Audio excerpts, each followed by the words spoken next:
about the Negro? I mean, every other group that came as an immigrant somehow, not easily, but somehow got around it. Is it just the fact that Negroes are black? White America must see that no other ethnic group has been a slave on American soil. That is one thing that other immigrant groups haven't had to face.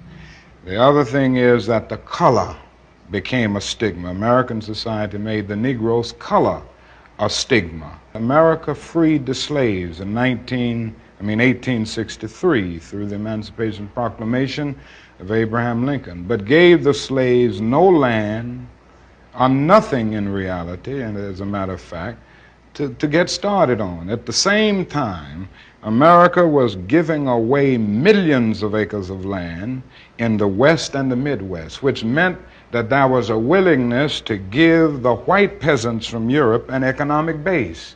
And yet it refused to give its black peasants from Africa, who came here involuntarily in chains and had worked free for 244 years, any kind of economic base. And so emancipation for the Negro was really freedom to hunger. It was freedom to the winds and rains of heaven. It was freedom without food to eat or land to cultivate, and therefore it was freedom and famine at the same time.